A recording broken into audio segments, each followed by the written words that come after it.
dans la joie? Vous êtes dans la joie? Oui. J'en vois que vous parlez, donc c'est que vous êtes heureux d'être ensemble, donc c'est une grâce. Merci vraiment d'être. On va être là pour le Seigneur et on va bénir ce moment. Je vais vous lire un petit verset. Je vous laisse la paix, je vous donne ma paix.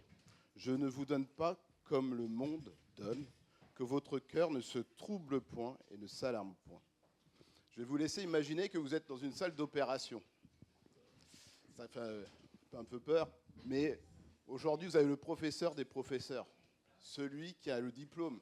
C'est écrit, hein. Je vous laisse la paix, je vous donne ma paix. Il ne la donne pas comme les autres, il a le diplôme. Et là, vous pouvez être rassuré d'être avec le grand professeur. Et vous allez aller sur Internet, évidemment, pour aller voir qu'est-ce qu'il fait, est-ce que je suis capable, est-ce que ce qu'il va faire va pouvoir est correct, parce que vous êtes dans le doute. Vous n'allez rien trouver, parce que lui, il connaît tout sur la paix. Il connaît la paix au sens large. Vous n'avez pas toute la définition de la paix. Alors il te dit que ton cœur ne se trouble point. Ça veut dire tout simplement, laisse-le faire. C'est lui qui est aux commandes. Tu peux lui faire confiance. On va prier dans ce sens-là pour que le culte, on le laisse prendre vraiment le contrôle de ce culte et qu'il soit le maître. Seigneur, nous te glorifions, nous te disons merci, Seigneur, parce que tu es celui qui est capable de tout. Nous savons que tu vas bénir. C'est vrai que nous soyons ouverts à toutes tes manifestations aujourd'hui, Seigneur. Que ton Saint-Esprit agisse. Nous voulons être tes instruments, Seigneur. Nous ne voulons pas tout contrôler, mais nous voulons que tu sois celui qui guide ce temps de culte, ce temps de joie, Seigneur. Nous voulons vraiment te bénir, Seigneur, pour cela. En ton nom. Amen. Amen. Merci, Jésus. Amen. On va prendre le temps simplement de continuer dans ce que Sébastien nous a partagé avant d'élever nos voix dans le chant, dans la louange, dans l'adoration, dans le remerciement, dans la contemplation de notre Dieu. Alléluia, Dieu saint. Béni sois-tu, Seigneur, Dieu puissant. Béni sois-tu, puissant. Si vous voulez élever vos voix, allez-y. Puis j'aurai 2 sujets à vous soumettre en début de culte, 2 sujets de prière. Alléluia, Dieu saint. Amen, amen. La parole de Dieu déclare que la prière du juste a une grande efficacité. Est-ce que vous êtes convaincus de ça? La prière du juste, vous êtes juste si vous avez accepté Jésus dans votre vie. Amen. Et vous êtes sur le chemin de la justice si vous ne l'êtes pas encore. Alors, on croit que quand on prie, la prière du juste a une grande efficacité. Donc on va prier, je vais vous proposer 2 sujets de prière. On est tous l'objet d'une prière. Tous ici, il y a quelqu'un qui a prié pour nous. Sauf si on nous a forcés, bon ça c'est un cas un peu à part, si on nous a forcés à venir ici. Mais je veux dire, normalement, on est tous l'objet des prières de quelqu'un d'autre qui a prié pour nous. Donc ça veut dire qu'on peut croire que la prière peut se réaliser. Je voudrais juste vous soumettre Thierry qui est hospitalisé. Plusieurs d'entre nous le savent. Alors c'est pas grave, mais c'est suffisamment sérieux pour qu'il soit hospitalisé. Voilà, c'est quand même. Je ne vais pas rentrer dans les détails, mais simplement il a été hospitalisé avant-hier, rapidement, en urgence. Donc voilà, il est dans de bonnes mains, les mains du Seigneur, les mains des médecins. Plusieurs l'ont visité, vont le visiter, l'ont appelé, lui ont envoyé des messages, etc. Simplement, si vous voulez bien, je vous propose qu'on se lève ensemble pour celles et ceux qui peuvent le faire, pour pouvoir vraiment intercéder pour lui. Et puis, 2e sujet de prière, et j'aimerais que ce soit peut-être les uns et les autres qui lèvent la voix simplement. On n'est pas obligé de rentrer dans les détails et pas être trop long. On va juste prendre aussi le temps de prier pour Philippe et Annie. Philippe est en déplacement pour la semaine qui vient. Ça commence aujourd'hui jusqu'à toute la semaine qui vient. Il va visiter des églises dans l'ouest de la France. Donc La Rochelle, Parthenay, Châtellerault, enfin voilà, les églises qui sont à l'ouest de la France. Donc que ça se passe bien, que le Seigneur le bénisse, les protège, les garde et que Dieu fasse son œuvre pleinement, tout simplement. Vous êtes d'accord avec ça? La prière du juste a une grande efficacité. Donc concentrons-nous que le Saint-Esprit nous inspire. Allons-y. Amen. Béni sois-tu, Dieu magnifique et beau, créateur de toutes choses. Tu es grand et glorieux. Tu es saint et magnifique. Nous sommes tous l'objet de tes prières. Nous sommes bénéficiaires des prières qui ont été élevées, Seigneur mon Dieu, à notre bénéfice. Et tu nous as fait grâce. Et tu as permis que nous soyons touchés, que nous soyons convaincus, ou que nous soyons sur le chemin, ou que nous nous posions des questions. Seigneur, nous te disons gloire et merci, parce que tu as un plan parfait pour Thierry. Tu as un plan parfait pour lui. Nous te bénissons de l'avoir protégé de circonstances difficiles ou fatales, Seigneur. Merci de l'avoir gardé, protégé et de prendre soin de lui, là où il est. De le guérir. Nous te prions pour la guérison de Thierry, pour vraiment que cette hospitalisation soit totalement bénéfique. Mais merci parce que tu as ta main sur lui, Dieu d'amour et de grâce. À toi l'honneur et la majesté. Alléluia. Alléluia, Dieu saint, Dieu magnifique. Elles vont les voir, s'il vous plaît. Elles vont la voir. Qu'on puisse dire Amen à la personne qui prie. Alléluia, merci Jésus.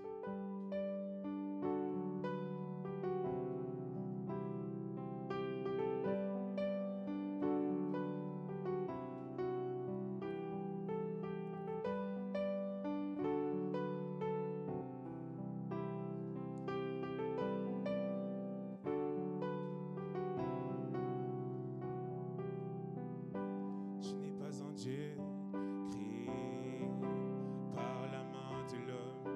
Tu n'es pas un Dieu qui dépend de l'homme mortel.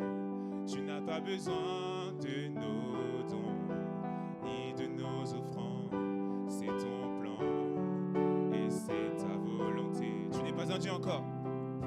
Tu n'es pas un Dieu créé par la main de l'homme. Tu n'es pas un Dieu qui dépend de l'homme mortel.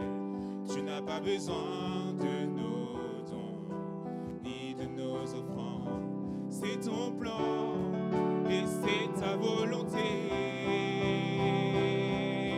Car toi seul est Dieu, bien d'avant tous les temps, assis sur le trône. Oui, toi seul est Dieu. Dans les bons ou dans les mauvais temps, assis sur le trône, oui, toi seul est Dieu. Tu es le seul Dieu, ton pouvoir ne peut se contenir. Est-ce qu'on peut le chanter? Ta louange ne va jamais finir. Tu es le seul Dieu, toi seul est digne de nos offrandes. Tu es Dieu et c'est ta volonté. Car toi seul est Dieu, bien avant tous les temps, assis sur le trône. Oui, toi seul est Dieu. Dans les bons ou dans les mauvais temps, assis sur le trône. Oui, toi seul est Dieu. Tu es incomparable, inébranlable, à l'infini. Oui, c'est bien toi. Est-ce qu'on peut le chanter? Et incomparable, inébranlable, à l'infini. Oui, c'est bien toi. Car toi seul est Dieu, bien avant tous les temps, assis sur le trône. Et toi seul est Dieu, dans les bons ou dans les mauvais temps, assis sur le trône.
je t'élève, tu es mon Dieu. Oh, je t'adore et je t'honore et je t'élève, tu es mon Dieu. Oh, je t'adore, je t'honore, je t'élève, tu es mon Dieu. Oh, je t'adore et je t'honore et je t'élève, tu es mon Dieu. Car toi seul est Dieu. Bien avant tous les temps, assis sur le trône, oui, toi seul est Dieu. Dans les bons, dans les bons. Ou dans les mauvais temps, assis sur le trône, oui, toi seul est Dieu. Oh, tu es incomparable, Incomparable, inébranlable, inébranlable, à l'infini. à Oui, l'infini. c'est bien toi, Dieu de l'univers, extraordinaire, Dieu de lumière. Oui, c'est bien toi, tu es mon sauveur, mon libérateur, et tu règnes, Seigneur. Oui, c'est bien. Est-ce que tu le crois? Dieu de l'univers, extraordinaire, Dieu de lumière. Oui, c'est bien toi. Car toi seul est Dieu, bien avant tous les temps, assis sur le trône. Oui, toi seul est Dieu, dans les bons ou dans les mauvais temps, assis sur le trône. Oui, toi seul est Dieu. Est-ce qu'on peut acclamer le grand Dieu, le grand fort, le grand Dieu fort et puissant dans nos combats, dans nos situations? Il est là, il est le Dieu de lumière. Il vient éclairer nos ténèbres, tes ténèbres, mes ténèbres, il vient les éclairer. Oui, Seigneur, nous voulons t'adorer encore, revenir à ton cœur, au cœur de la louange, Seigneur. Oui, Seigneur, dispose nos cœurs à t'adorer. Jésus. Alléluia. Oui, tu es là, Jésus. Oh, tu es là, Seigneur. Oui, tu es là et nous t'adorons. Oh, Jésus, Jésus.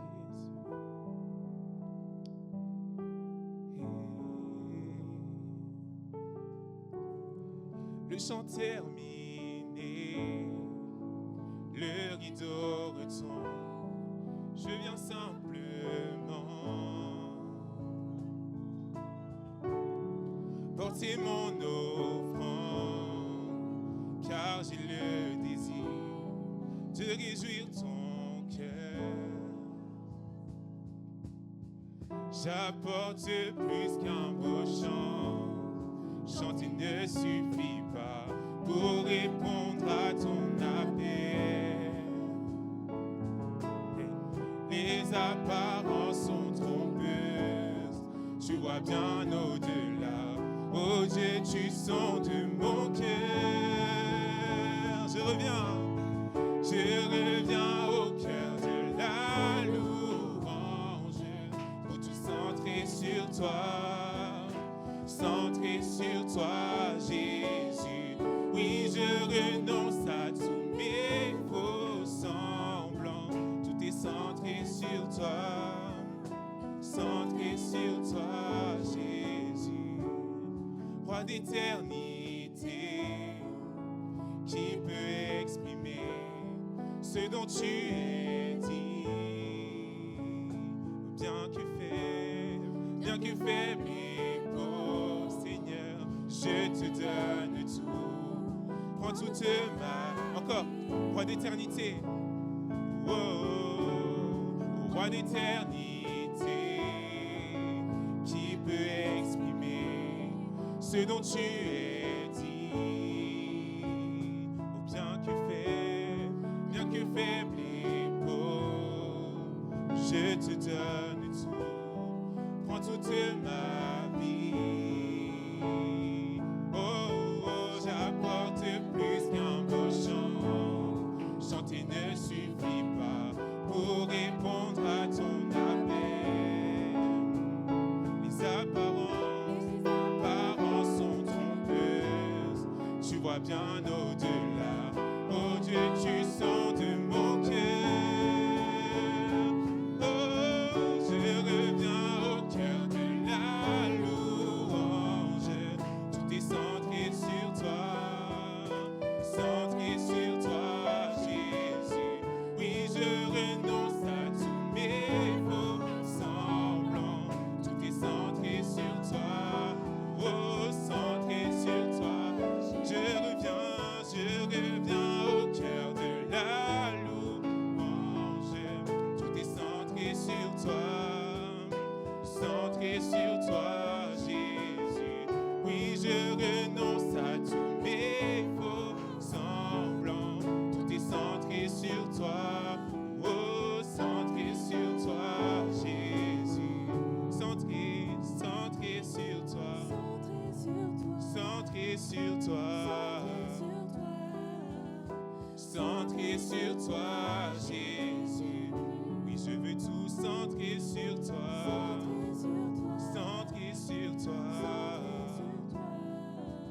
Centré sur toi, Jésus. Oh, centré sur toi. Centré sur toi. Est-ce que tu le chantes de tout ton cœur? Centré sur toi, Jésus. Seigneur, je n'ai que toi. Centré sur toi. Centré sur toi, centré sur toi, Jésus. Centré sur toi, centré sur toi, Jésus. Centré sur toi, centré sur toi. Centré sur toi, Jésus.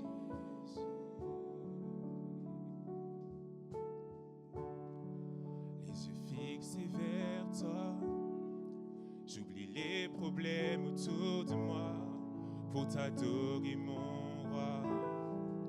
Être guidé par toi, les yeux fixés vers toi, j'oublie les problèmes autour de moi pour t'adorer, mon roi, être guidé par toi.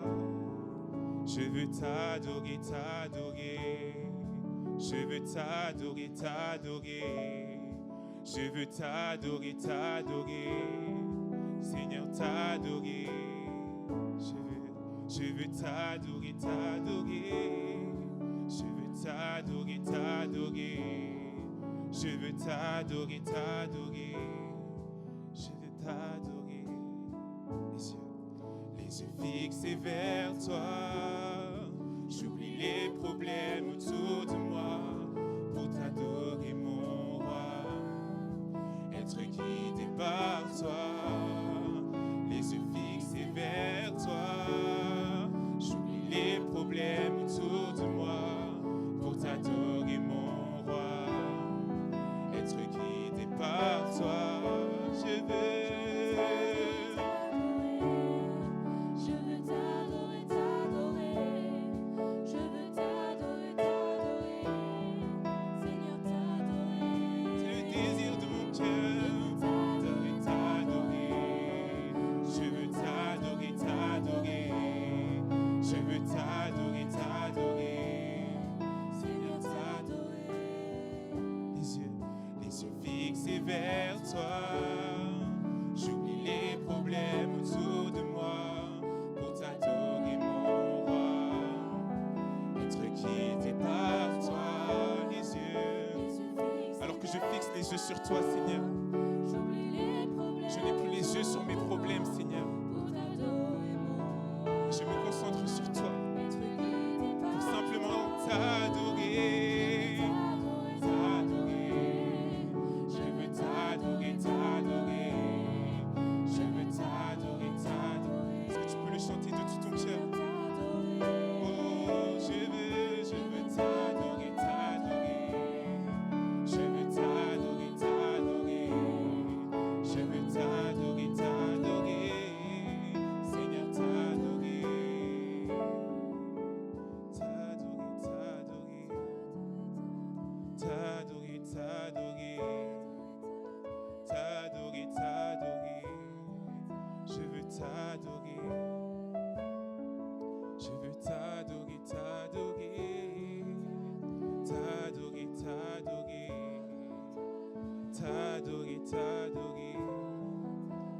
t'adorer.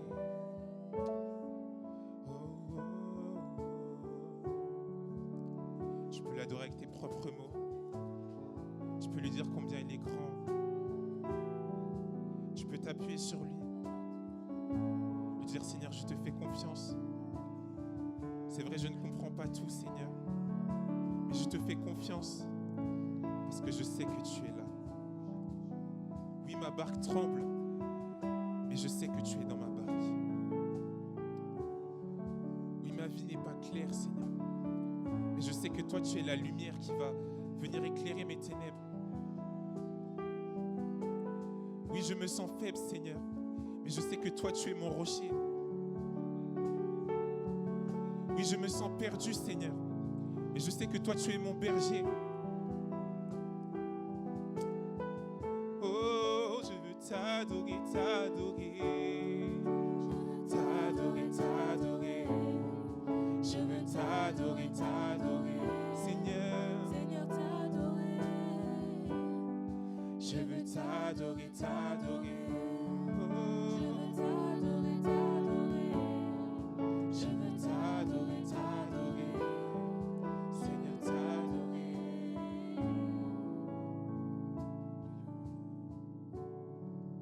Jésus, Jésus. Alléluia. Je n'ai que toi, Seigneur.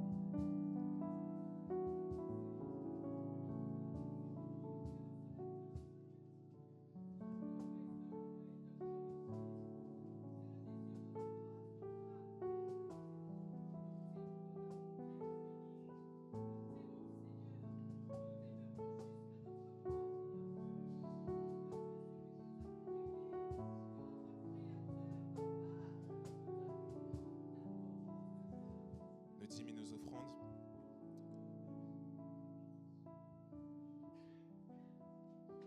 Vous avez la possibilité de le faire par espèce avec les paniers qui vont circuler, ou sinon par carte bleue avec Joël au fond de l'église. Qu'on puisse rester dans cette même attitude, ayant un cœur disposé pour adorer Dieu. Lui, notre Maître, notre Dieu. Il est si bon de le louer, n'est-ce pas? Il est si bon de le louer, n'est-ce pas? Amen.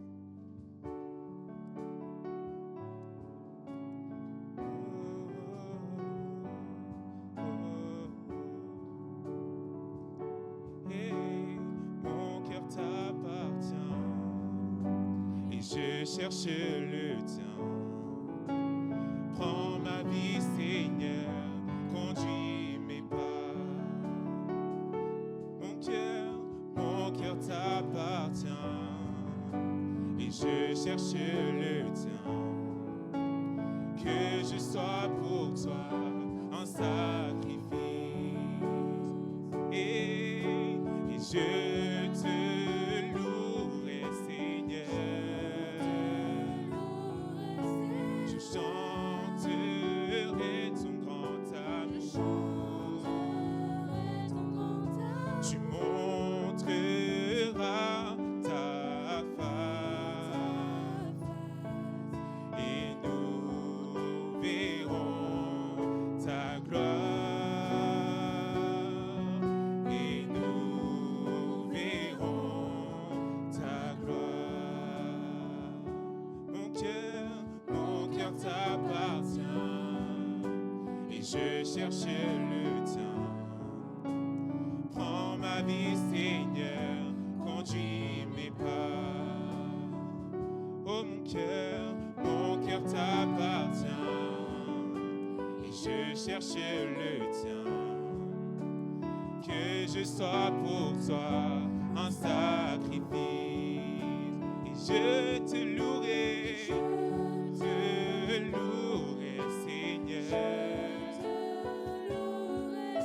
Je chanterai ton grand amour.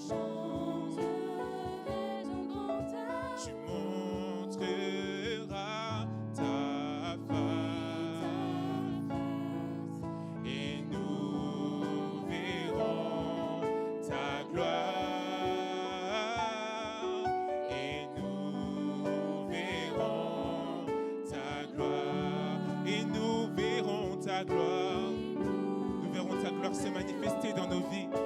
verrons à l'œuvre, Seigneur. Nous te verrons victorieux dans nos vies.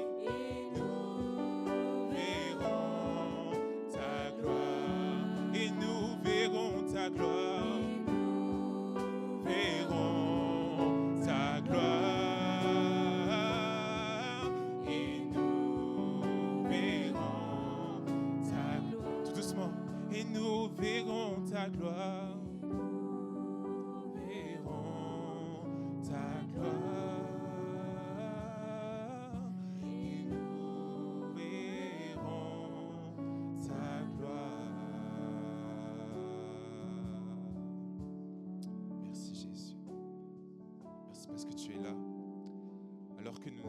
Toi, Seigneur, alors que nous te donnons tout, Seigneur, dans ce temps de dîme et d'offrande, Seigneur, nous te faisons confiance, Jésus. Nous savons que tu vas agir dans nos vies, parce que celui qui met sa confiance en toi, Seigneur, il n'est pas déçu.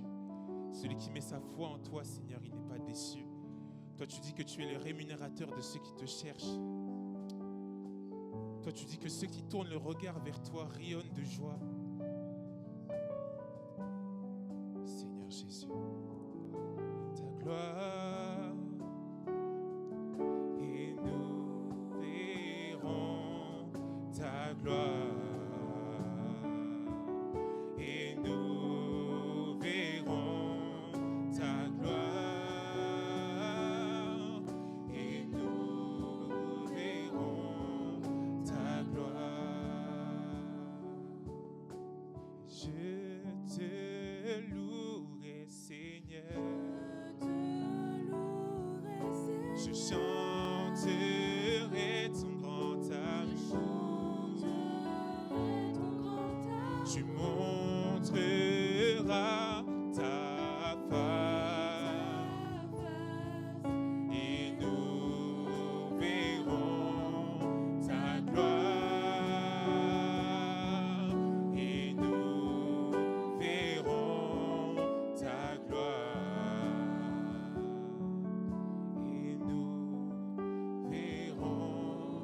Ta gloire,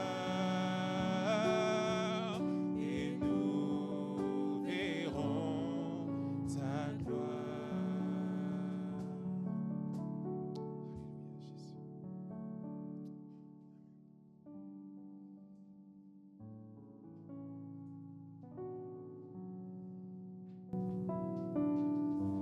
Pendant que la louange continue à jouer, je voudrais vous partager ce passage que le Saint-Esprit m'a mis à cœur depuis hier, ça me travaille. Et c'est un passage qu'on connaît bien, qui se trouve dans Jean 2. Et c'est le passage des noces de Cana. Et je disais au Seigneur, je dis, oh, purée, méditer sur les noces de Cana, on a déjà tellement dit, il y a tellement de choses. Qu'est-ce que tu veux me dire ? Et je crois qu'il parle à son Église et il parle à chacun de nous ce matin. Au travers de ce passage, le Saint-Esprit m'interpellait sur Marie, sur l'attitude de Marie. Et il me disait, quel est ton cœur ? Est-ce que tu t'attends à moi ? En fait, Marie, Jésus est dans ce mariage qui dure plusieurs jours dans la tradition juive. Et en plein milieu du mariage, il y a plus de vin.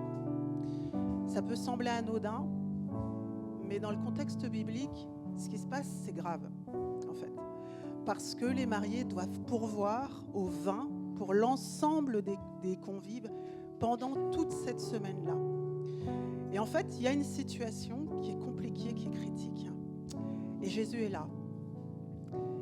Et il n'a pas encore fait de miracle.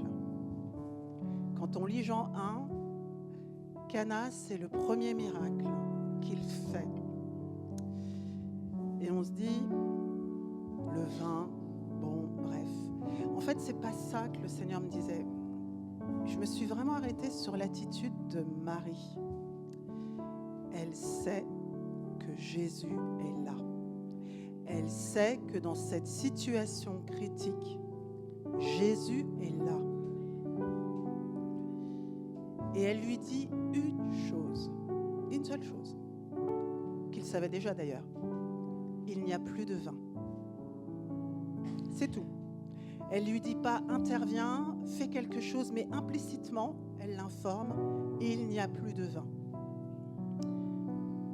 Et dans ça, en fait, elle manifeste le fait qu'elle sait que Jésus peut intervenir. Elle le sait. Et elle l'informe. Il n'y a plus de vin. Non seulement elle fait ça, mais elle s'attend, malgré la réponse de Jésus, à ce que Jésus intervienne. Parce qu'elle dit au serviteur, faites tout ce qu'il vous dira.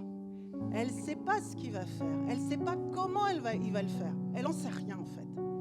Mais ce qu'elle sait, c'est que Jésus est là.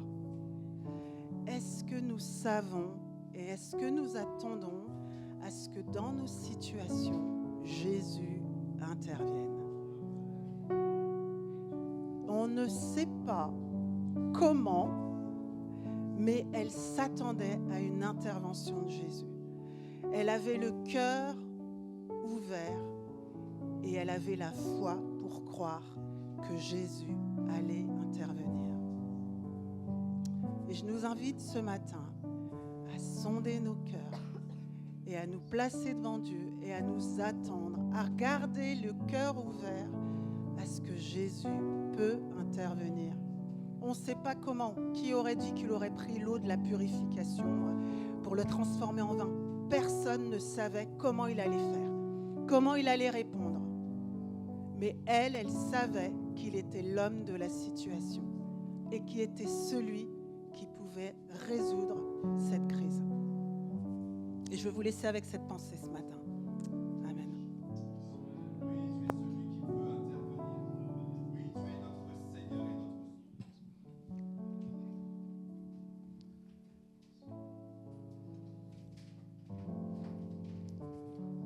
Nous allons partager le repas du Seigneur. Je vais vous poser une question. Quand vous faites une invitation, comment vous faites? Vous présentez, vous mettez quoi sur la table? Vous vous organisez comment pour les invités? Oui. Et vous préparez des choses peut-être? Oui. Ça vous arrive ça?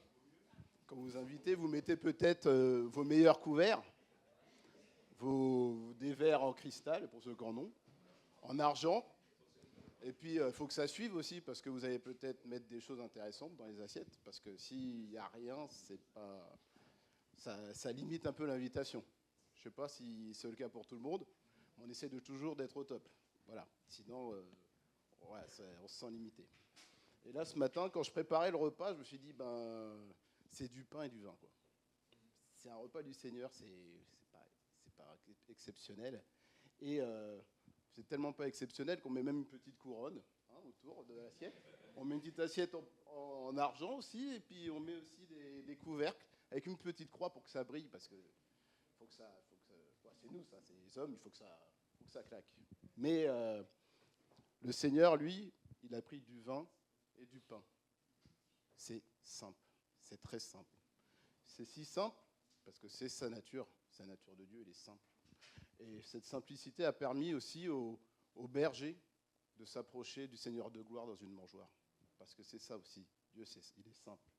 Ça a permis à une femme qui était une Samaritaine, qui allait au puits, de connaître Jésus. Elle qui était rejetée par le peuple juif, évidemment, parce qu'ils étaient hébreux, parce qu'ils n'étaient pas aimés, les Samaritains.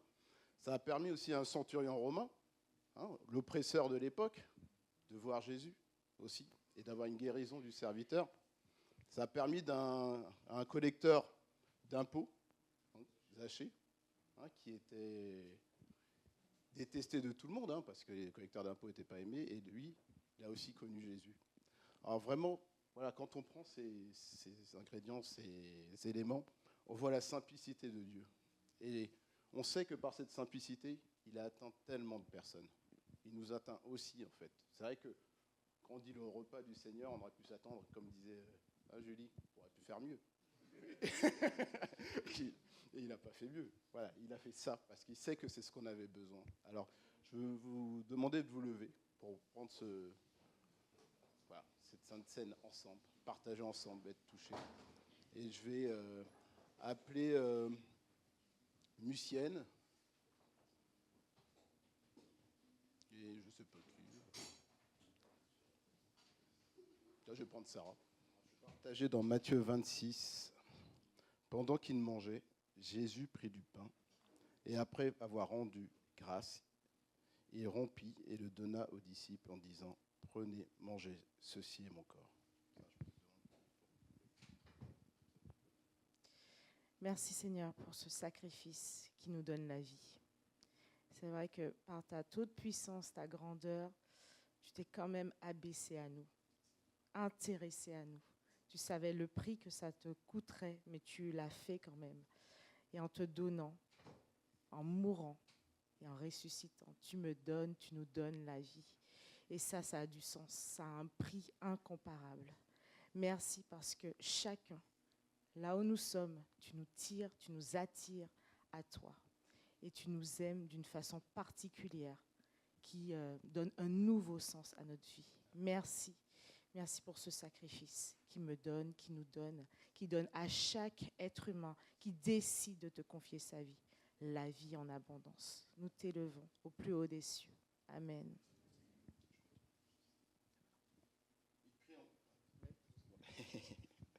Il prit ensuite une coupe et après avoir rendu grâce, il la leur donna en disant « Buvez-en tous, car ceci est mon sang, le sang de l'alliance qui est répandu pour plusieurs pour la rémission des péchés.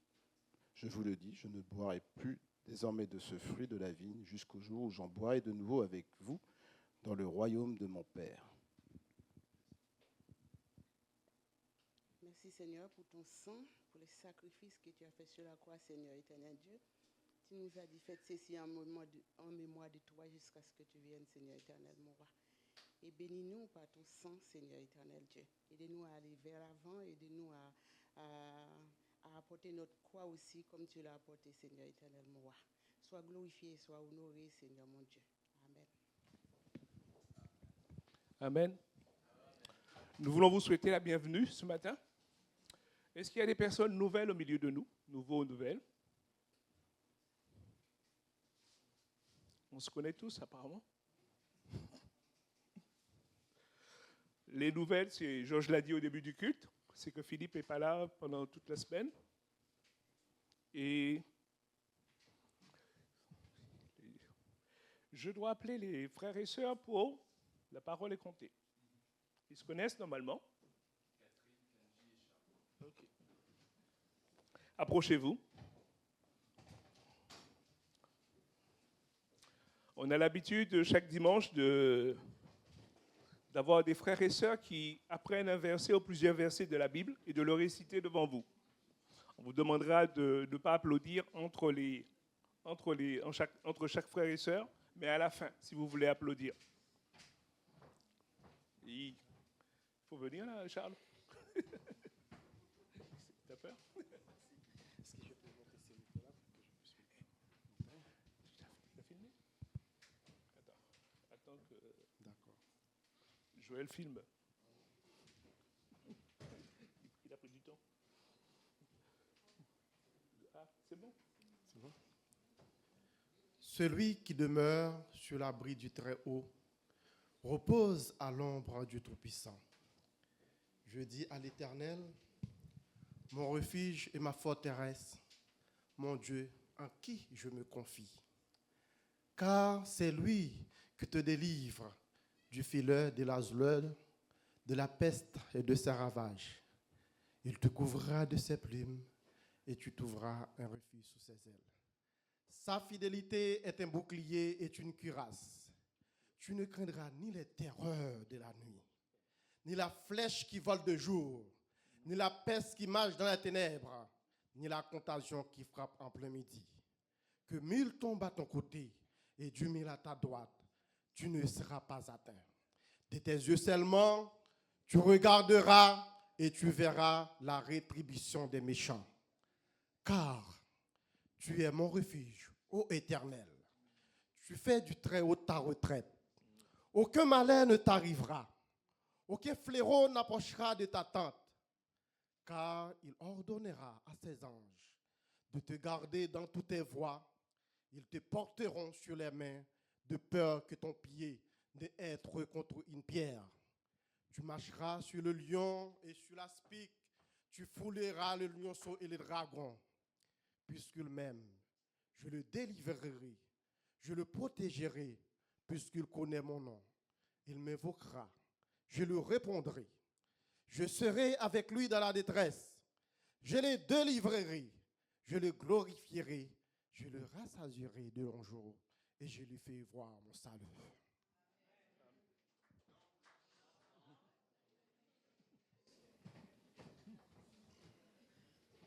Après ça, c'est... Waouh. Vas-y bien Ken, bah, nous on le fait à deux, nous c'est... Ouais, on le fait à deux avec Ken. Alors donc, épître de Jacques, chapitre 1 et verset 21 pour moi. Rejetant toute souillure et tout excès de malice, recevez avec douceur la parole qui a été semée dans vos cœurs et qui peut sauver vos âmes. Et moi, c'est le 22. Alors, mettez en pratique la parole et vous bornez pas en pensant par vous-même et par des faux raisonnements. Amen.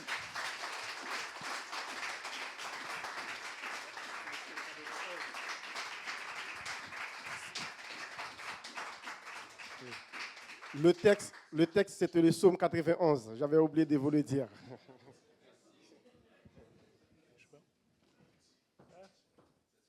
Ok.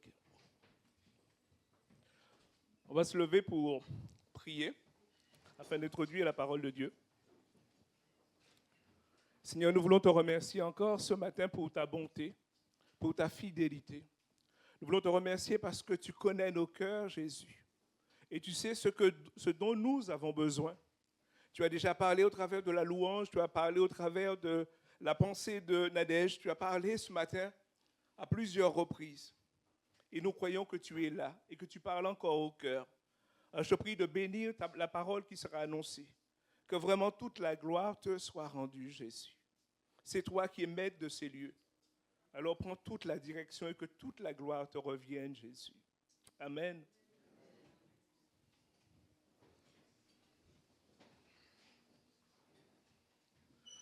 Ce matin, j'ai intitulé mon message « J'ai été gracié par Dieu ». C'est le message que vous avez entendu il y a un mois. Et j'ai rajouté ce matin « Et après ».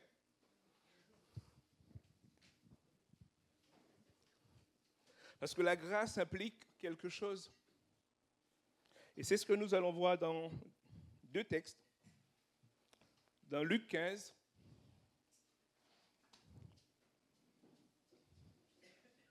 qu'on va lire ensemble. Verset 11. Luc 15.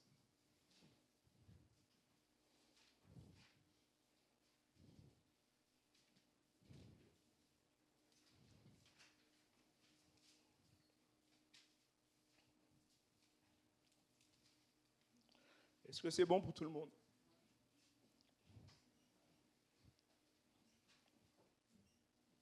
Matthieu, Marc, Luc, Jean. Luc 15, verset 11. Si c'est bon pour tout le monde. Puis il poursuivit. Un homme avait 2 fils. Le plus jeune lui dit, « Mon père, donne-moi ma part d'héritage, celle qui doit me revenir. » Et le père fit le partage de ses biens entre ses fils. Quelques jours plus tard, le cadet vendit tout ce qu'il avait reçu et s'en alla dans un pays lointain. Là, il gaspilla sa fortune en menant grande vie. Quand il eut tout dépensé, une grande famine survint dans ce pays-là, et il commença à manquer du nécessaire. Alors, il alla se faire embaucher par l'un des propriétaires de la contrée. Celui-ci l'envoya dans les champs garder les porcs. Le jeune homme aurait bien voulu apaiser sa faim avec les caroubes que mangeaient les bêtes, mais personne ne lui en donnait. Alors il se mit à réfléchir sur lui-même et se dit, « Tous les ouvriers de mon père peuvent manger autant qu'ils veulent, alors que moi, je suis ici à mourir de faim. Je veux me mettre en route, j'irai trouver mon père et je lui dirai, mon père, j'ai péché contre toi et contre Dieu et contre toi. Je ne mérite plus d'être considéré comme ton fils. Accepte-moi comme l'un de tes ouvriers. Et il nous est dit au verset 20, il se mit en route pour se rendre chez son père. Comme il se trouvait encore à une bonne distance de la maison, son père l'aperçut et fut pris d'une profonde pitié pour lui. Il courut à la rencontre de son fils et se jeta à son cou et l'embrassa longuement. Le fils lui dit, mon père, j'ai péché contre Dieu et contre toi. Je ne mérite plus d'être considéré comme ton fils. Amen. On va s'arrêter là. Et vous connaissez la suite. Et j'aimerais qu'on lise aussi dans Acte 8. Acte 8. Ah oui, 9, mais il y en a. D'abord, Acte 8. 8, 1 à 4. J'ai oublié. 8, 1 à 4. On va parler de ces deux personnages, le cadet, et là on va parler de Saul de Tarse.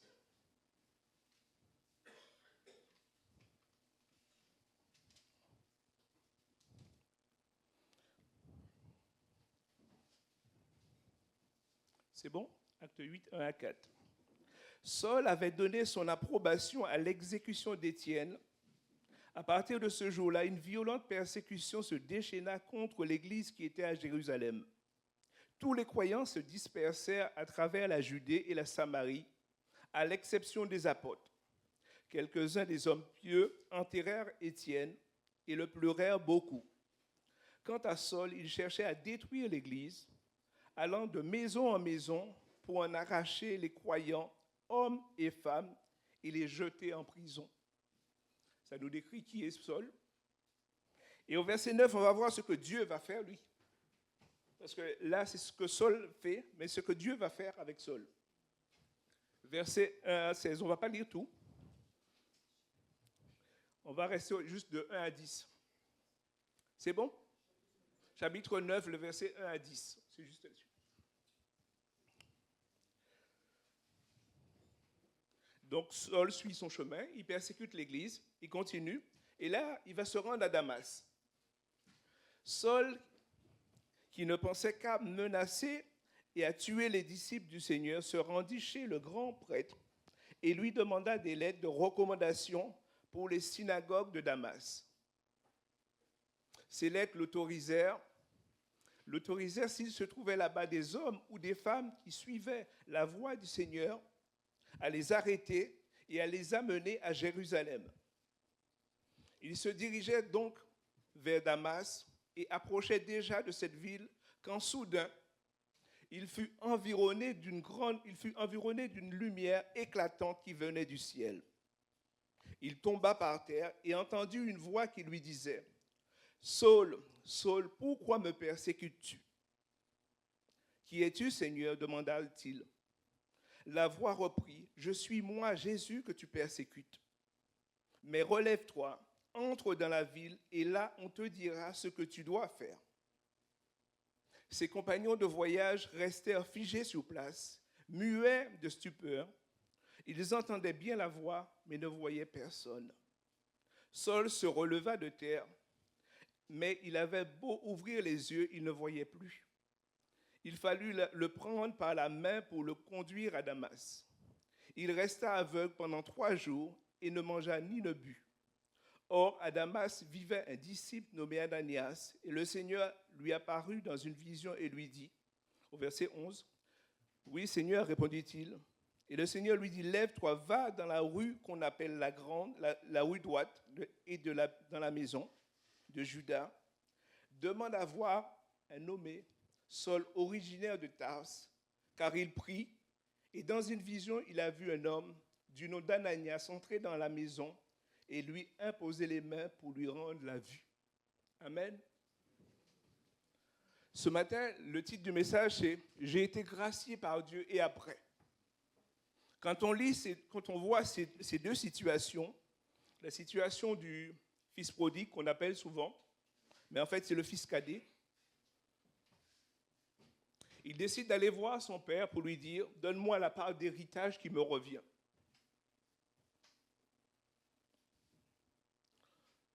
C'est anormal. Je ne sais pas si votre fils ou votre fille entre chez vous un jour et vous demande la part d'héritage qui lui revient, quelle sera votre réaction?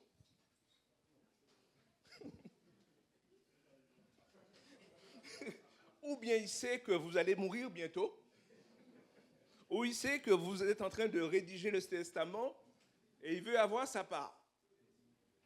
Mais dans la loi juive, ce n'était pas la même chose. En principe, c'était l'aîné qui avait la plus grande part et les suivants avaient des dons. Si vous lisez dans la loi juive, c'était ça. L'aîné, il y avait le droit d'aînesse. L'aîné avait la plus grande part et les autres avaient et le père faisait des dons. Mais dans cette histoire, le fils cadet va demander sa part d'héritage.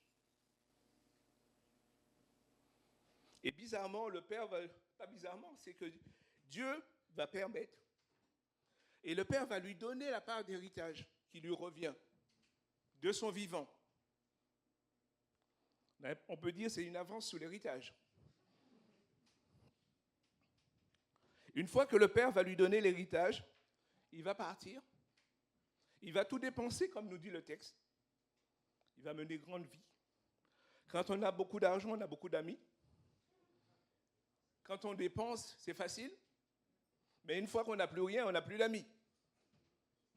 Et c'est ce qu'il va expérimenter.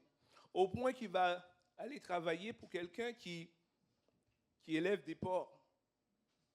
Une autre chose bizarre, c'est qu'à l'époque, les Juifs ne mangeaient pas de porc. Alors que là, il va se mettre au service de quelqu'un qui élève des porcs. Mais Dieu va lui faire grâce quand même. Parce qu'il va entrer en lui-même, il va considérer sa situation. Il va dire que les ouvriers chez mon père ont de quoi manger. Moi, là, je suis en train de mourir de faim. Il aurait pu s'arrêter là en disant, oui, mais j'ai tout dépensé. Si je reviens, je ne sais pas comment il va réagir. Est-ce qu'il va m'accueillir comme si je suis son fils? Non. Il ne s'est pas contenté de ça. Il a réfléchi, il s'est repenti. Puisqu'avant, il nous a dit, j'ai péché contre Dieu et contre toi. Et c'est ce qu'il va confesser devant le Père. Il ne va pas seulement rester au stade de la réflexion en disant, est-ce que je retourne? Comment il va m'accueillir? Il va se détourner, il va faire le pas et revenir vers son Père. Et il nous a dit que son Père, déjà au loin, l'attendait. Ce matin, peut-être que tu es dans cette situation où tu ne sais pas la réaction de Dieu parce que tu as pris la décision de le laisser, la décision de t'éloigner. Il y a un verset que je me souviens toujours, c'est Proverbe 18, 1, il n'est pas noté. Celui qui se tient à l'écart cherche ce qui lui plaît et il s'irrite contre tout ce qui est sage. Il y a un moment donné de ma vie, je pensais que Dieu m'avait abandonné et je me suis dit, il va falloir que tu fasses une pause. Et comme Dieu, habituellement, à chaque fois que Dieu me parle, c'est en priorité par sa parole. Et ce verset est venu à mon cœur. Celui qui se tient à l'écart cherche ce qui lui plaît et s'irrite contre tout ce qui est sage.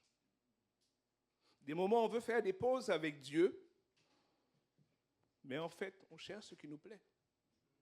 Un peu comme le fils cadet qui a décidé de partir, loin de son père, plus d'autorité, plus de discipline. J'ai plus à me lever le matin. Je fais ce que je veux. En plus, il m'a donné une part d'héritage. Mais il va se rendre compte bien vite que l'argent, ça se dépense facilement, surtout quand on a des amis. Et il va revenir en arrière. Quand j'ai prêché la première fois au mois de mars, j'ai rappelé la définition de la grâce.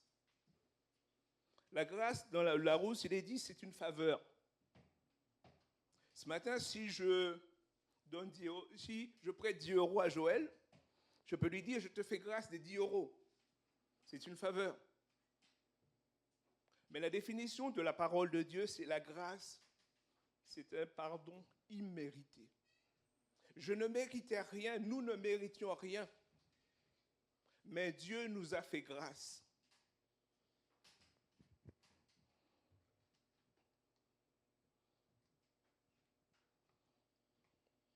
Il y a un verset que j'ai mis là, c'est Ésaïe 53, 6, il nous est dit, « Nous étions tous errants, pareils à des brebis, chacun allait par son propre chemin.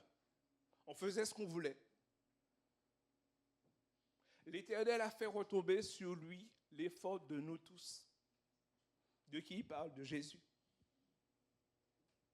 Alors que nous ne méritions rien, alors que nous prenions la direction de l'enfer, Dieu a envoyé Jésus nous faire grâce. Un acte immérité. Je n'ai pas besoin de payer pour ça.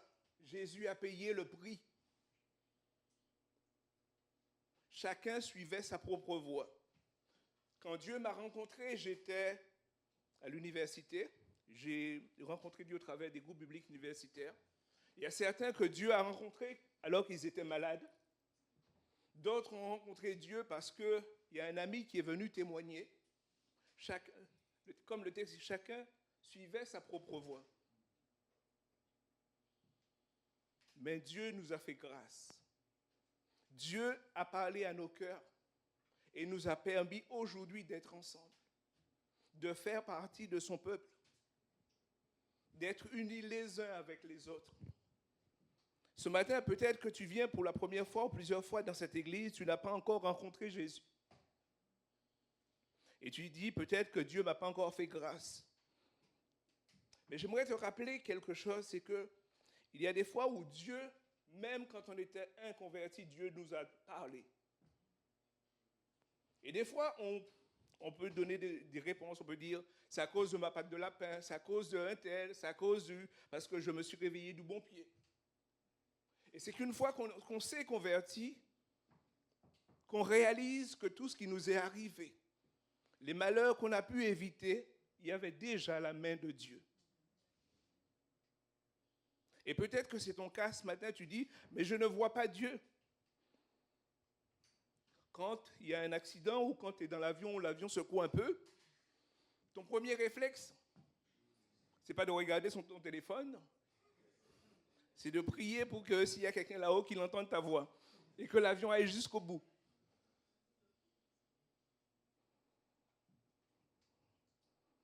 Ce matin, je suis gracié après. Est-ce que je m'arrête là, je m'installe, je prends un canapé et j'attends que ça se passe jusqu'au bout? Ou est-ce que je décide de suivre Jésus comme il le veut?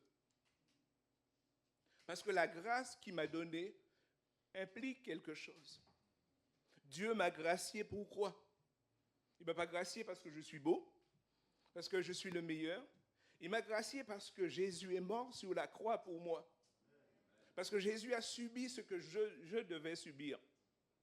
Il nous a dit qu'il n'y avait pas de possibilité de réconciliation entre nous et Dieu si Jésus n'était pas venu.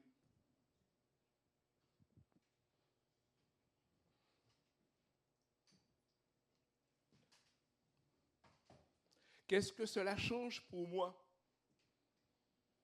Et j'ai dit, la première chose, c'est que la grâce me conduit à l'humilité et à l'amour de Dieu. Oui, la grâce conduit à l'humilité. Le fils prodigue, quand il a tout perdu, quand il a réalisé qu'il devait revenir vers son père, il s'est humilié. Il s'est humilié devant Dieu. La grâce nous conduit forcément à l'humilité, à reconnaître que je ne peux pas me sauver par moi-même. J'ai besoin de Dieu. Et l'apôtre Paul, qu'on va voir tout à l'heure,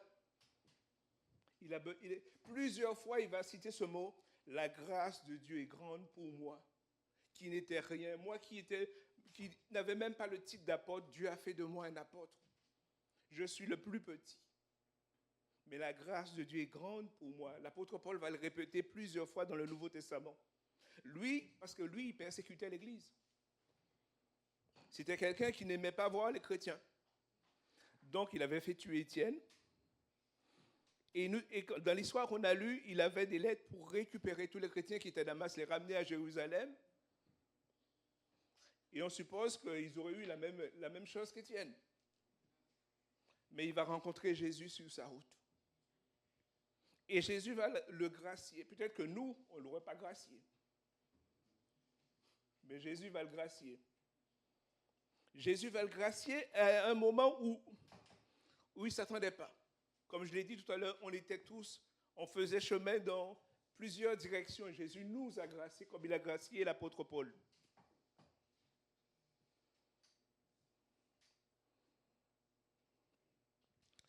Ce matin, le fils prodigue, il n'a rien demandé.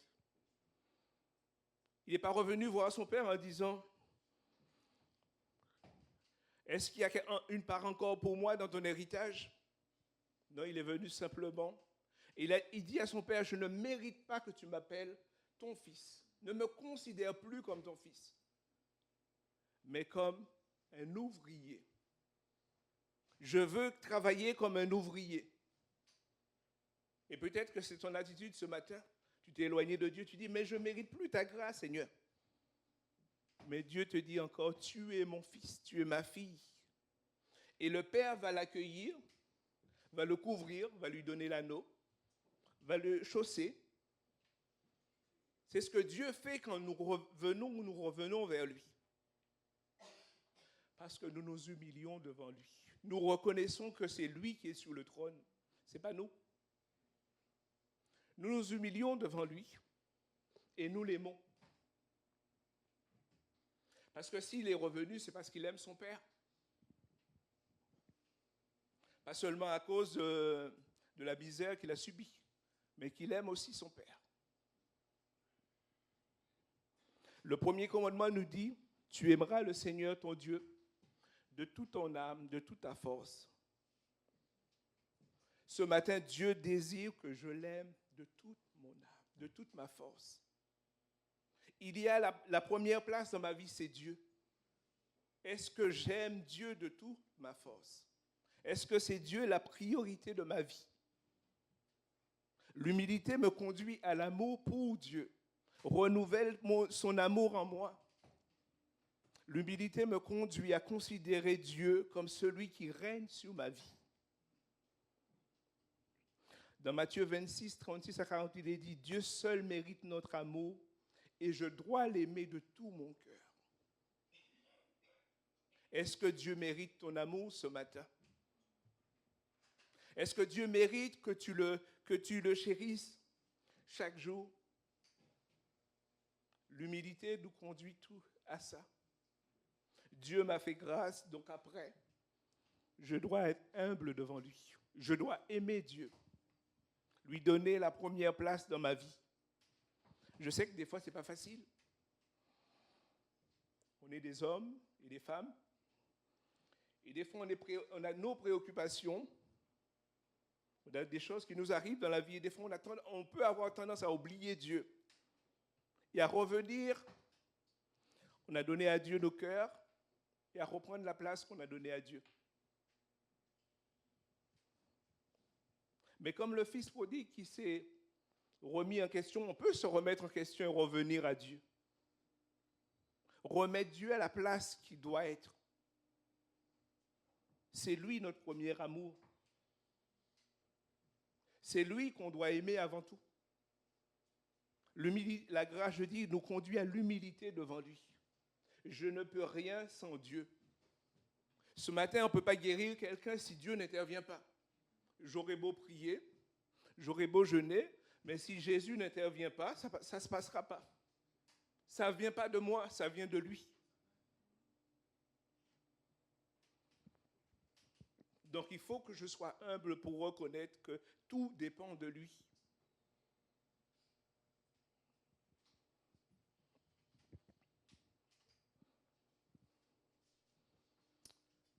La grâce me conduit aussi à l'intimité avec mon Dieu. Ce matin, peut-être que tu dis, mais c'est quoi l'intimité? Combien de temps je prends avec mon Dieu? Il nous arrive des fois où le moment où on veut prier ou prendre un temps avec Dieu, c'est le moment où peut-être qu'il y a le plus beau feuilleton qui passe sur Netflix. Le moment où quelqu'un nous appelle sur le téléphone et on repousse après. Mais la grâce doit me conduire à cette intimité avec Dieu. À avoir ce temps avec lui. Jésus, quand les apôtres vont dire à Jésus, apprends-nous à prier, Jésus va lui dire, entre dans ta chambre. Prends un temps avec ton Dieu. Entre dans ta chambre, prends un temps avec ton Dieu. Est-ce que j'ai encore le temps, je prends encore un temps avec Dieu? Est-ce que j'ai encore une intimité avec Dieu? Si ce matin vous êtes en couple, ou vous fréquentez quelqu'un, vous vous aimez, mais pour avoir une intimité, il faut avoir un dialogue entre les deux personnes. J'espère que vous l'avez compris. Parce que si vous vivez ensemble, il n'y a pas d'intimité entre vous, ça va être dur d'aller jusqu'au bout. Pour celui ou celle qui fréquente quelqu'un, il faut qu'il y ait une intimité entre les deux personnes. Si à la première, au deuxième ou au troisième rendez-vous, vous vous fâchez, et tu commences à dire, ouais, j'abandonne parce que c'est plus celui ou celle que Dieu m'avait proposé, ça ne va pas aller loin. L'intimité aussi nous rappelle que des fois c'est difficile. Des fois, le premier obstacle à l'intimité, c'est moi, ce n'est pas Dieu. Comme je le disais, il y a mon téléphone à côté de moi. Il y a peut-être ma série Netflix que je veux voir. Il y a peut-être tout qui est à côté de moi que je n'ai pas fait, qu'au moment de prier, subitement j'ai envie de faire tout ça. Et dans la relation en couple ou la relation qui se développe entre deux personnes, c'est la même chose. Si vous ne développez pas cette intimité entre vous, si au premier obstacle, vous arrêtez, ça n'ira pas loin.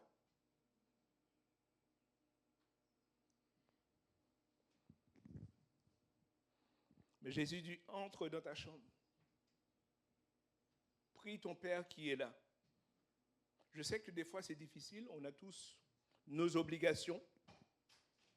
Mais Dieu nous rappelle encore qu'il a besoin d'avoir une intimité avec nous, les uns avec les autres. Et nous avons aussi la réunion de prière de l'Église où on a l'occasion de prier ensemble. Mais c'est autre chose. Mais ça, c'est l'intimité avec Dieu personnel. Je dois avoir cette intimité.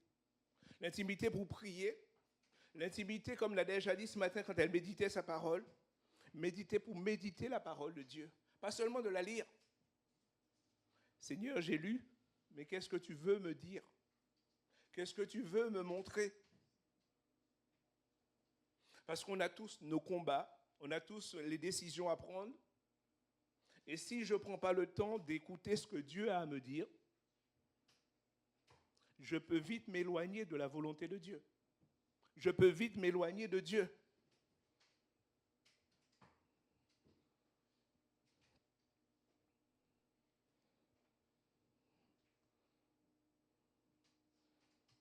Et Dieu nous a donné son Saint-Esprit pour nous aider. Il nous a dit, Jésus a dit, il vous conduira dans toute la vérité. C'est lui qui est avec vous. Le Saint-Esprit nous enseigne. Le Saint-Esprit nous reprend, nous exhorte. Il dit ce que Jésus dit. Il ne dit pas le contraire. Rappelons-nous de ça. Le Saint-Esprit confirme la parole de Jésus.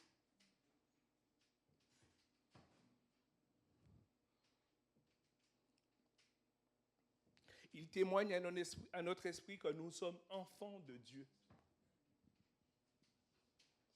Ce matin, est-ce que j'ai une intimité avec Dieu? C'est le Saint-Esprit qui nous aide, qui nous éclaire quand nous lisons la parole. Quand nous méditons la parole, quand nous ne comprenons pas, c'est le Saint-Esprit qui nous aide. Ce matin, nous avons besoin d'avoir cette intimité avec Dieu, avec Jésus, et avec le Saint-Esprit pour comprendre sa parole, pour la mettre en pratique, pour attendre le retour de Jésus. Parce que nous attendons le retour de Jésus. J'espère que vous êtes, quand vous avez pris l'engagement avec Dieu, vous n'êtes pas venu dans l'église comme ça en disant oui, c'est bien, mais Jésus va revenir bientôt. Et à plusieurs reprises dans la parole de Dieu, il nous est dit préparez-vous. Prépare-toi à la rencontre de ton Dieu.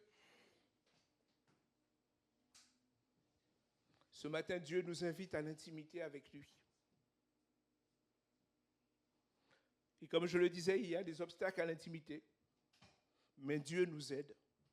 Comme il y a des obstacles à l'intimité dans un couple, dans une relation entre deux personnes, mais là, on doit s'appuyer sur Dieu. Dieu n'a jamais dit que parce qu'il nous appelle à l'intimité, il n'y a pas d'obstacle. Des fois, on a l'impression qu'on lit un peu la Bible à l'envers. On pense que parce que Dieu a dit, tout va se passer comme ça. Des fois, ça arrive. Mais des fois, on est humain. Il y a un combat avec nous-mêmes. Ce n'est pas avec Dieu que se trouve le combat, c'est avec nous.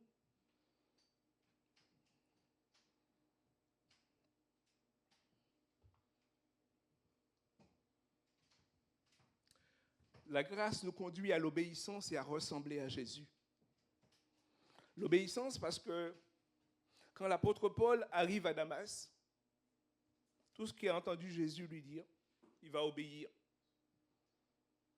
Il ne va pas remettre en question en disant « Oui, mais j'ai entendu une voix dans le désert, mais est-ce que c'était Jésus ?» Il a dit que c'était Jésus, mais est-ce que c'était Jésus? Je ne suis pas sûr. Non, il nous a dit, il est rentré à Damas. Il a vu Ananias qui a prié pour lui. Et tout de suite, il s'est mis en mouvement et il a obéi à Dieu. Et pendant que je préparais ça, je me rappelais de l'histoire de Naaman dans l'Ancien Testament. Naaman, c'était un général syrien qui avait chez lui une jeune fille juive. Et Naaman était atteint de lèpre. Et la jeune fille dit à Naaman, « Si tu connaissais le prophète, tu serais guéri. » Donc sa femme lui dit ça à Naaman, et Naaman décide d'aller voir le prophète. Sauf que Élisée, qui était prophète dans ce temps, ne voit pas Naaman. Il voit Naaman arriver de l'eau, il dit à Géasi, va lui dire de se plonger 7 fois dans le Jourdain et il sera guéri.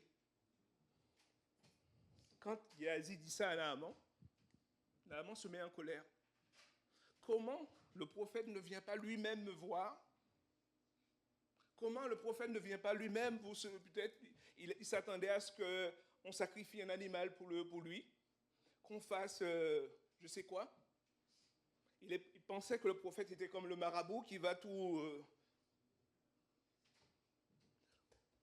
Et au bout d'un moment, ses serviteurs vont lui dire, mais mon Seigneur, qu'est-ce qu'il y a?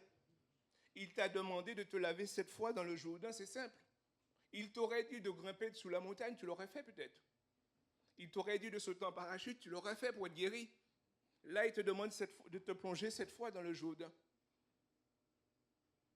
Et des fois, Dieu, dans l'obéissance, nous parle simplement. Mais comme nous, on est tellement compliqués dans notre tête, on s'imagine que Dieu devrait faire de telle manière, parce que c'est nous. On s'imagine que Dieu devait secouer quelque chose pour nous guérir. Mais il a dit, tu seras guéri. Il a dit à Naaman, va te laver 7 fois dans le Jourdain, tu seras guéri. Et des fois, on a du mal avec l'obéissance parce que on pense que Dieu devrait faire comme on a prévu.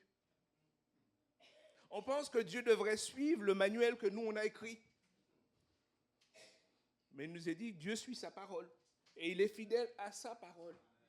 Pas à ce que nous disons ni à ce que nous faisons. Et une fois que Naaman a fait ça, il a été guéri. Ce matin, qu'est-ce que Dieu t'a demandé depuis le temps que tu hésites à faire? Qu'est-ce que Dieu t'a demandé depuis le temps que tu mets de côté? Attends, Seigneur, j'ai autre chose à régler avant. Attends, Seigneur, il y a telle situation. Mais Dieu, quand Dieu t'a parlé, il t'a dit d'obéir, il ne t'a pas demandé de ton avis. Il a dit, il faut que tu obéisses. Et tu verras ma bénédiction. Il y a un verset que j'aime, c'est dans Ésaïe qui dit, voici le chemin. Je pense qu'il dit, voici le chemin. Et tu entendras une voix derrière toi qui te dit, voici le chemin, marche-y. Et nous, des fois, on est au carrefour. On attend que Dieu nous indique le chemin. Mais des fois, Dieu nous dit de faire un pas d'avant. Dieu nous dit d'avancer.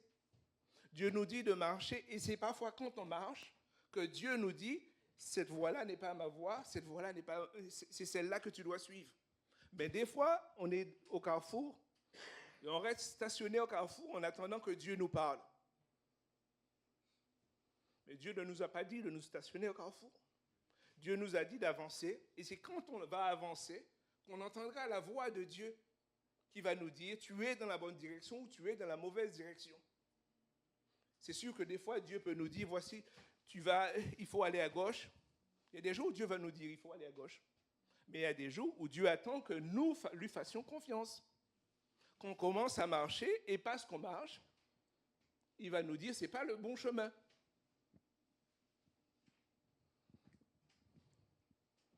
Ce matin, est-ce que j'obéis à Dieu? Dans Galates 5,7, l'apôtre va dire, vous couriez si bien. Qui vous a détourné de l'obéissance à la vérité?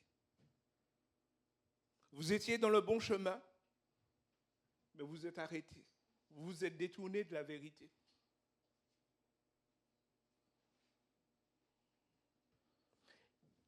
Et le prophète Samuel va dire, quand le premier roi d'Israël ne va pas écouter Dieu, il va lui dire, l'obéissance vaut mieux que tous les sacrifices.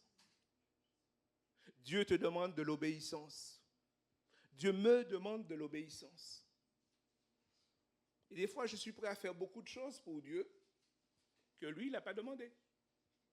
Il me demande simplement d'obéir à sa voix. Et des fois, on va dans plusieurs directions comme ça, là où il ne nous a pas demandé. On n'obéit pas à ce qu'il nous dit. Et on pense que parce qu'on a fait beaucoup de choses, on a obéi à Dieu. L'obéissance vaut mieux que les sacrifices. Des fois, on fait beaucoup de choses pour Dieu, mais sans Dieu. On a obéi, on a fait, Seigneur, j'ai fait ça, j'ai fait ça, j'ai fait ça. Est-ce que vous me souvenez de ce groupe de personnes dans le Nouveau Testament qui dit à Jésus, nous avons chassé les démons en ton nom, nous avons guéri en ton nom? Et la réponse de Jésus, c'est pas vrai. Je ne vous ai jamais connu. Quand on lit ces versets, on se dit, Seigneur, quand même, ils ont fait beaucoup de choses en ton nom quand même. Mais Jésus dit, je ne vous ai jamais connu. On a la responsabilité d'obéir à la voix de Dieu. Ce ne sont pas nos œuvres qui vont nous justifier auprès de lui. Mais dans ce qu'il me demande, dans ce qu'il te demande, il attend de l'obéissance. Et ce matin, sa grâce nous conduit forcément à l'obéissance. J'ai mis aussi que la grâce conduit à la communion fraternelle. Si nous sommes là les uns et les autres, c'est parce qu'un jour Jésus nous a rencontrés. Jésus a fait de nous ses enfants. Et nous sommes venus à l'église, qui est le rassemblement des croyants. Et Dieu permet qu'au travers de ce rassemblement, nous puissions grandir. Grandir en écoutant la louange, grandir en écoutant la parole de Dieu, grandir en fréquentant les groupes de maison, en fréquentant les groupes de prière. La communion fraternelle nous permet d'aller de l'avant, de nous encourager les uns les autres. Dans Acte 2, on va lire Acte 2, 42-47. C'est un verset que j'aime bien.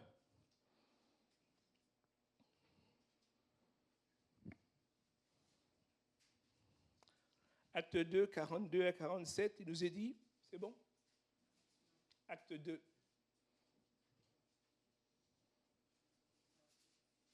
C'est bon? Il nous est dit, dès lors, ils s'attachèrent à écouter assidûment l'enseignement des apôtres, à vivre en communion les uns avec les autres, à rompre le pain, ce qu'on a fait ce matin, à prier ensemble. Tout le monde était très impressionnés car les apôtres accomplissaient beaucoup de prodiges et des signes miraculeux. Tous les croyants vivaient unis entre eux et partageaient tout ce qu'ils possédaient. Ils vendaient leurs propriétés et leurs biens et répartissaient l'argent entre tous, selon les besoins de chacun. Tous les jours, d'un commun accord, ils se retrouvaient dans la cour du temple. Ils rompaient le pain dans les maisons et prenaient le repas dans la joie. Avec simplicité de cœur, ils louaient Dieu et le peuple tout entier était favorable. Et il nous est dit après, le Seigneur ajoutait chaque jour à leur communauté ceux qui étaient sauvés. La communion fraternelle produit, la grâce conduit à la communion fraternelle. Je suis gracié par Dieu, donc je rencontre les gens qui ont été graciés aussi par Dieu. C'est pour cela que raison, je le rappelle, on a les groupes de maison. C'est pour nous encourager les uns les autres. Parce que des fois, si dans la semaine, je passe par un moment difficile, le frère ou la sœur peut prier pour moi. C'est pour ça qu'on a les réunions de prière le mardi ici. C'est pour partager nos besoins. Parce que des fois, tout seul, on est faible. Tout seul, on ne peut pas y arriver. Même si on a la grâce de Dieu. La communion fraternelle est importante pour chacun d'entre nous. Il y a un verset que je vais rajouter, c'est les Béréens. C'est un verset que vous devez toujours considérer. À chaque fois Paul parlait, il nous a dit que les Béréens vérifiaient ce que Paul disait pour savoir si c'était dans la parole de Dieu. Personne ne le fera à notre place. Si quelqu'un vient nous raconter quelque chose, je dois savoir si ça vient de Dieu ou ça ne vient pas de Dieu. C'est notre responsabilité en tant que croyant, en tant que chrétien, en tant que disciple de Jésus. Je dois examiner dans la Bible si ce qui est dit est conforme à ce qui est écrit. Et pour savoir si c'est conforme à ce qui est écrit, il faut que je le lise. Je suis obligé de lire la Bible. Je suis obligé de méditer la Bible, comme on a déjà dit ce matin. Ça, Dieu ne le fera pas à notre place, ni à ma place, ni à la tienne.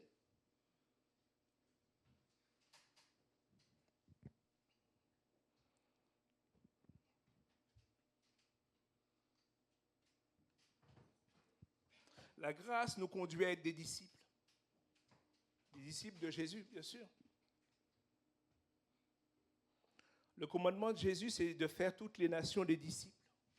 Comme j'ai été gracié, je veux aussi que d'autres personnes bénéficient de cette grâce. Que d'autres personnes connaissent que Jésus est mort et ressuscité pour eux. Donc la grâce me conduit, fait de nous des disciples. Je peux partager ce que j'ai vécu, ce que je vis avec Dieu. Il y a quelqu'un un jour qui nous a parlé de Jésus. C'est comme ça que nous sommes devenus des disciples de Jésus. Je suis entré une fois dans une salle, j'ai entendu l'évangile, et c'est comme ça que je suis devenu disciple de Jésus-Christ. J'ai été gracié, donc je reconnais que cette grâce, je ne l'ai pas méritée, donc je le partage à d'autres, afin qu'ils trouvent dans cette grâce que j'ai dans ma vie.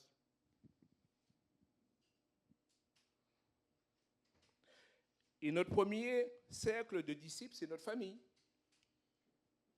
Nos enfants, pour ceux et celles qui sont mariés, mais aussi nos cousins, nos cousines, nos tantes, nos oncles.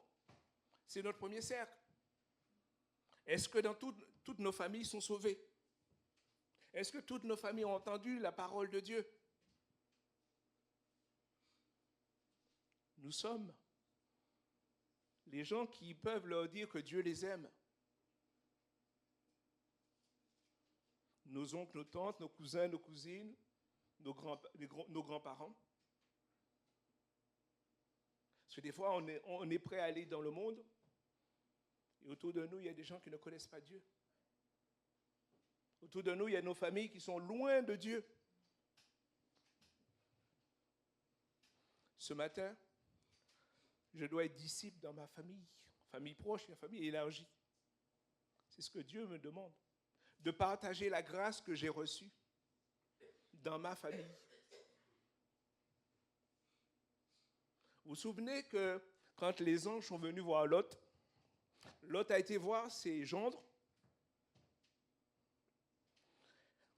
Et la réaction des gendres, ça a été, il parut plaisanter à leurs yeux. On ne sait pas si Lot leur parlait de temps en temps de Dieu, mais ce que Lot leur disait là, ce jour-là, pour eux, c'était de la plaisanterie. Ils voyaient Lot vivre, mais Lot, peut-être, il ne leur disait rien. Quand Lot va leur dire, il faut se sauver de cette génération, Dieu va détruire la ville, il nous a dit, il parut plaisanter à leurs yeux. Ils ne prenaient pas au sérieux ce que Lot leur disait.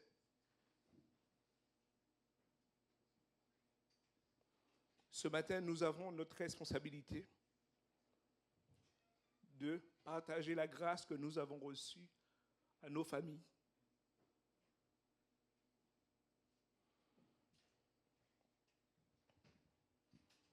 Dans l'Ancien Testament, notamment Ézéchiel 3,18, il est dit, Dieu disait à son prophète, heureusement que Dieu ne nous dit pas ça maintenant, si je te dis de dire aux méchants de se repentir et que tu ne le dis pas, je te redemanderai son sang. C'était une responsabilité assez importante à l'époque. Dieu ne nous demande plus ça maintenant. Mais Dieu quand même nous demande de partager sa parole avec nos amis et nos familles.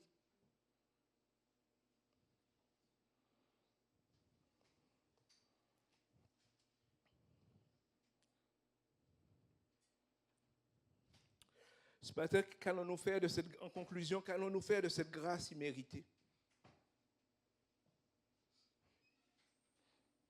Qu'allons-nous faire de cette grâce imméritée?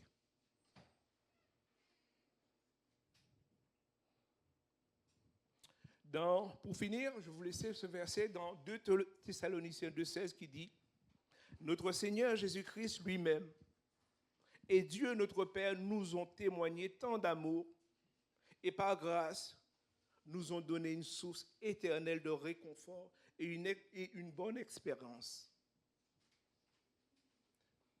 Chaque jour, Dieu nous témoigne tant d'amour, même si je ne le ressens pas. Mais dans sa parole, il a dit, je suis avec vous tous les jours. Il est à nos côtés. Même si je doute, même si je passe par des moments difficiles, il est à mes côtés. Et il faut que je sois convaincu si j'ai choisi Jésus. Et nous avons une espérance, c'est qu'un jour, nos yeux verront Jésus. C'est un petit chœur qu'on chantait, j'ai l'espérance qu'un jour, mes yeux verront Jésus. Et j'espère que ce matin, c'est l'espérance que nous avons, qu'un jour, nous verrons Jésus face à face. Si nous marchons jusqu'au bout avec lui, il y a une condition. C'est si nous marchons jusqu'au bout avec lui. Et pour finir, il y a une dernière parole que Jésus disait en partant. Quand il reviendra, trouvera-t-il la foi sur la terre? Je ne sais pas si vous vous êtes déjà posé cette question. Quand vous lisez ça dans le Nouveau Testament, il le dit. Quand le Fils de l'homme reviendra, trouvera-t-il la foi sur la terre? Et c'est une question qu'il pose à chacun d'entre nous. Est-ce qu'il me trouvera dans la foi? Est-ce qu'il te trouvera dans la foi? On ne sait pas. Mais tout ce qu'on sait qu'aujourd'hui, on est dans la foi. On va s'encourager dans la grâce, dans la foi, afin qu'au jour où Dieu reviendra, que tous nous soyons dans la foi. Tous nous allons repartir avec lui.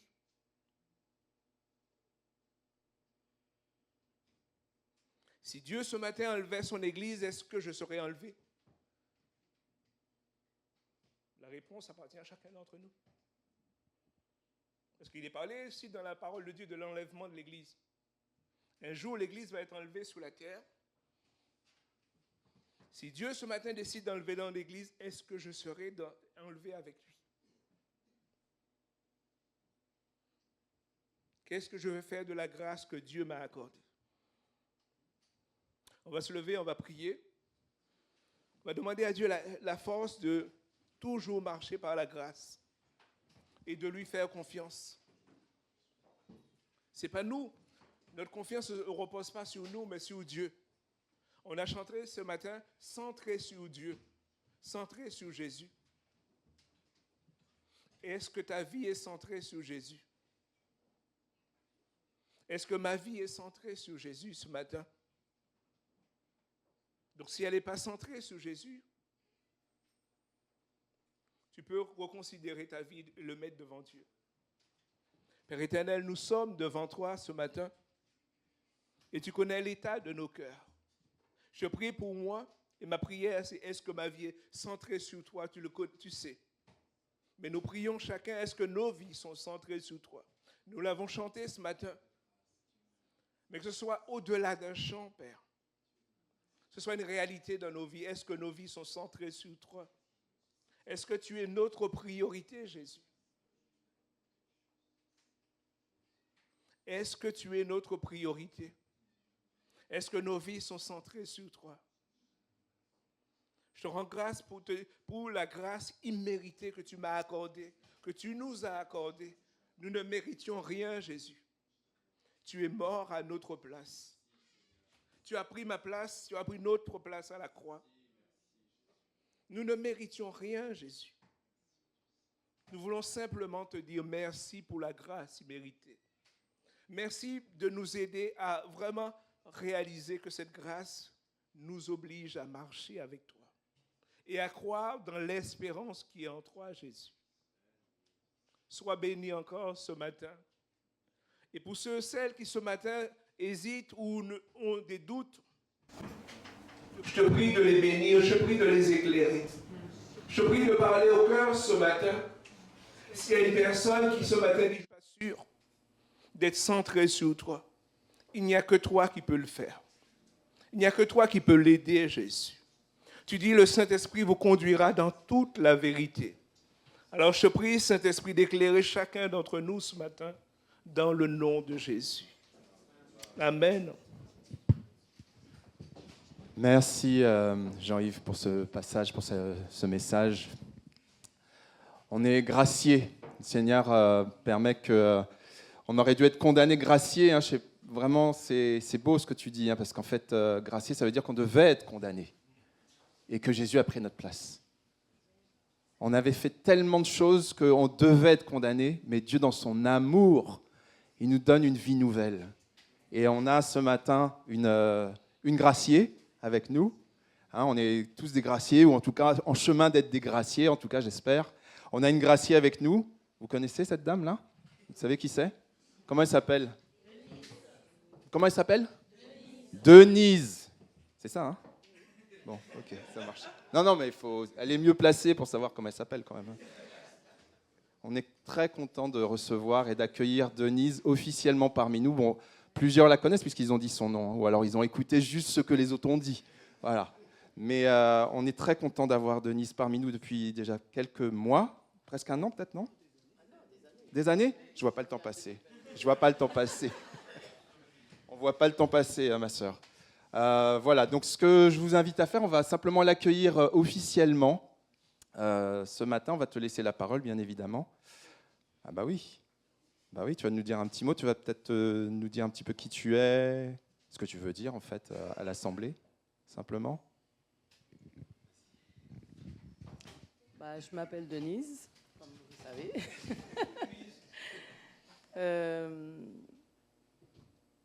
J'ai connu l'Évangile à l'âge de 6 ans. Ma mère s'est convertie, donc on a suivi.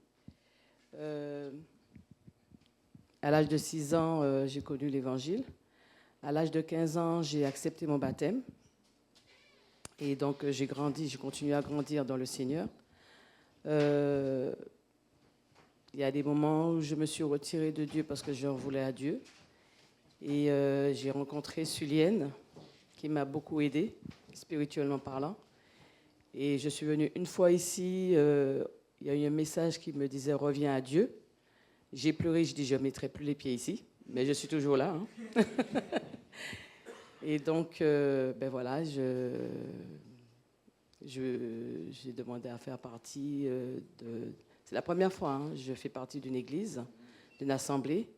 Et je crois que c'est par rapport à un message que Philippe avait dit. Et dans le sens que on n'est pas là pour partir à droite à gauche, mais il faut savoir se stabiliser, quoi. Et donc là, j'ai réfléchi, je dis effectivement, il va falloir que je me stabilise quelque part. Et je remercie l'Assemblée de m'avoir accueilli. J'ai été très, très bien accueillie. Et je remercie Dieu pour vous, mes sœurs et frères, en Christ. Et voilà. Merci. On peut l'applaudir?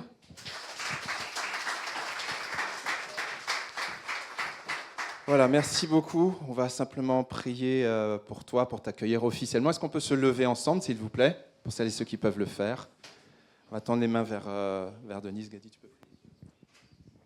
Seigneur, nous te remercions parce que la famille s'agrandit. Merci pour Denise, pour qui elle est, pour ce que tu connais d'elle. Seigneur, merci Seigneur parce que tu lui parles et tu lui parles encore, Seigneur, et tu la conduis, Seigneur, au milieu de nous. Merci Seigneur pour sa présence, mon Dieu, son amour, Seigneur, mon Dieu, sa générosité, Seigneur, la bénédiction qu'elle est pour plusieurs d'entre nous, Seigneur. Nous te remercions de la visiter, de la conduire encore, Seigneur. Tu connais ses besoins et ses défis. Tu es celui qui répond, Seigneur.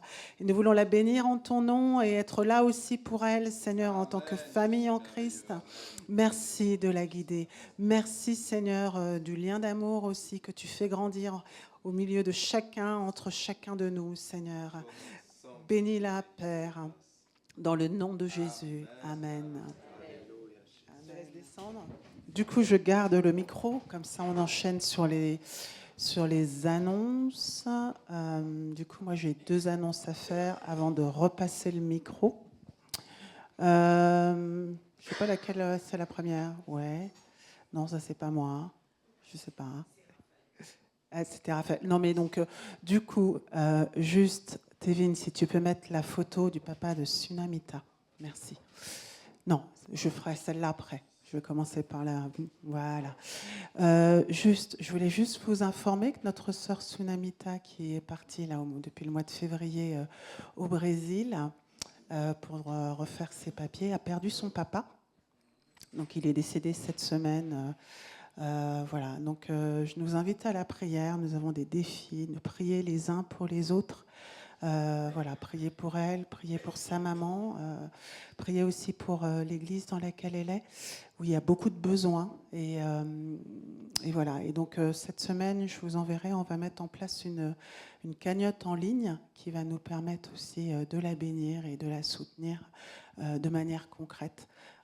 Voilà, donc je verrai avec Sarah pour que toute l'Église reçoive le lien et comme ça elle pourra directement récupérer les sous au Brésil. Voilà, donc je vous invite vraiment à prier pour elle et puis à manifester votre amour et votre générosité en tant que famille de Christ. Ça permettra aussi de bénir l'Église là-bas où elle est. Voilà, et de la bénir et la soutenir. Voilà, donc ça c'était la première. La deuxième annonce. Ouais, sans le son, ça ira. Donc ça, je voulais aussi vous encourager pour tous ceux et celles qui sont en couple, fiancés ou mariés, à un temps de conférence en ligne. Ça dure toute la journée. Ce sera le samedi 24 mai. En fait, c'est un ministère.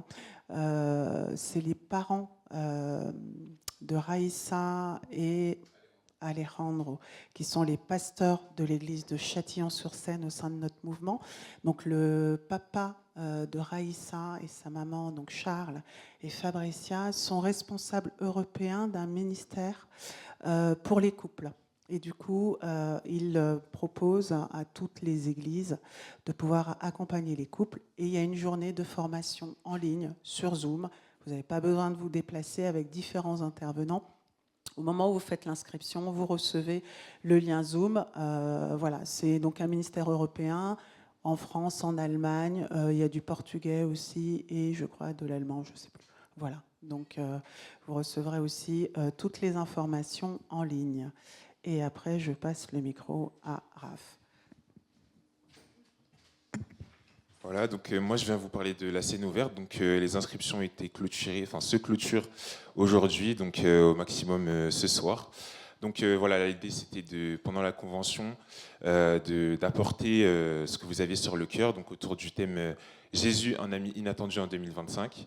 Donc voilà, on vous a invité à envoyer vos candidatures, que ce soit du rap, du chant, du théâtre, voilà, tout ce que vous savez faire. Et donc là, les candidatures se clôturent aujourd'hui. Donc on a eu pas mal de candidatures, notamment à l'église, donc merci.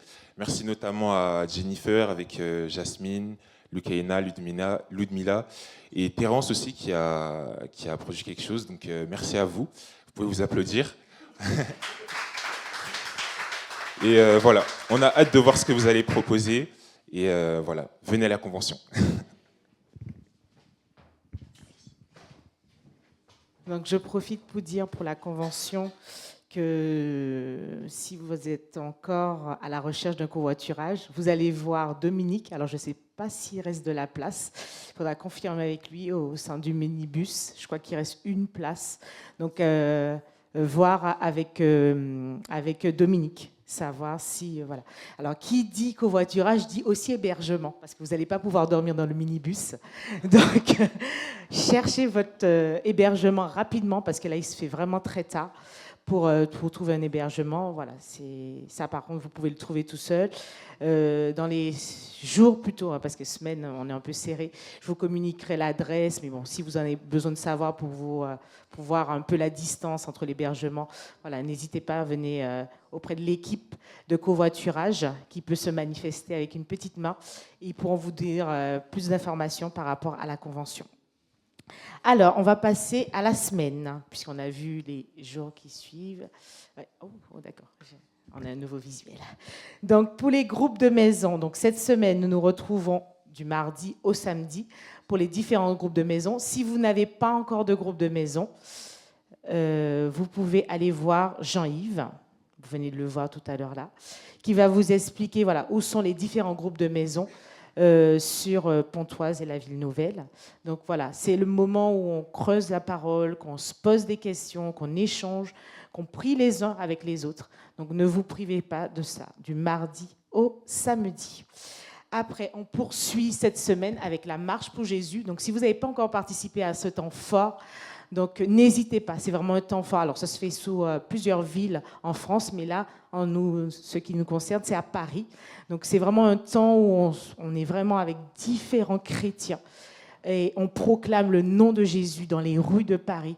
On loue, on adore, on danse, et ça se clôture par des concerts. C'est vraiment des temps forts, donc ne vous privez pas de ça. Donc sur l'église de Pontoise, on a des jeunes et des jeunes adultes qui vont faire une sorte de covoiturage. Donc allez voir Michael et aussi Terence. Et pour les adultes, allez voir du coup Georges qui lui aussi organise un peu ce temps pour la marche pour Jésus qui se fera samedi 24. Dimanche, nous nous retrouvons pour notre culte et nous aurons notre culte à 10h30 et c'est tout. Cette semaine, il n'y a rien d'autre. Donc les parents, n'oubliez pas d'aller récupérer vos enfants au sein de la garderie pour les tout petits et pour l'éveil à la foi, donc les un peu plus grands, allez récupérer vos enfants. Est-ce qu'on peut se lever pour clôturer notre temps de culte et pour remettre la semaine? Merci Seigneur pour ta parole, merci pour ton enseignement, merci parce que nous avons vraiment pu entendre ce que tu avais à nous dire. Dès le début du culte, tu t'es manifesté. Tu fais vraiment comme tu veux, de la façon que tu veux. Tu utilises les outils, les personnes, le temps que tu veux. Et tu nous demandes d'être sensibles. Aide-nous à être sensibles à tout moment de la journée, de la nuit, parce que tu parles comme tu veux, à qui tu veux. Et aide-nous à refuser de croire que tu ne parles pas, parce que tu parles. En effet, tu parles par ta parole. Et c'est vraiment le premier outil fort que tu utilises. Tu as voulu ta parole pour que nous puissions t'entendre. Mais tu parles aussi tellement de d'autres façons. Et nous avons besoin de nourrir cette intimité avec toi pour comprendre comment tu veux nous toucher. Merci pour tes prophéties, merci pour ton enseignement, merci pour tes révélations, merci parce que tu es un Dieu tellement riche et nous avons besoin encore de dépendre de toi.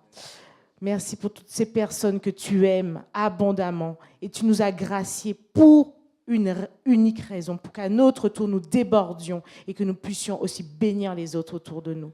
Aide-nous à ne pas oublier tous ceux qui sont autour de nous, qui sont tellement loin de toi, que nous puissions les toucher par un geste, par une écoute, par l'amour que tu nous demandes de manifester. Tout au long de cette semaine, merci parce que tu te manifestes pleinement, tu agis abondamment et tu nous utilises pleinement. Aide-nous à rester à ta disposition ou disposés à te servir, disposés à t'obéir, à t'écouter, à t'aimer, parce que c'est ce que nous te devons. Sois élevé, Papa, adoré, acclamé. Merci aussi pour ce temps de proclamation avec la marche pour Jésus. Merci pour ces voix qui vont s'élever.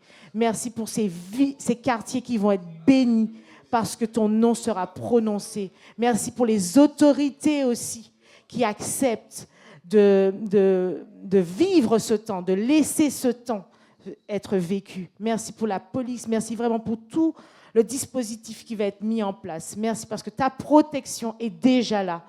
Et nous, nous te voyons briller, Jésus, sur la ville de Paris qui a tant besoin de toi, comme ce monde qui a soif de toi. Nous t'élevons, Papa, au plus haut des cieux. Tu es Dieu et personne n'est comme toi. Sois élevé, aujourd'hui éternellement, en ton nom. Amen. Excellente semaine, restez bénis.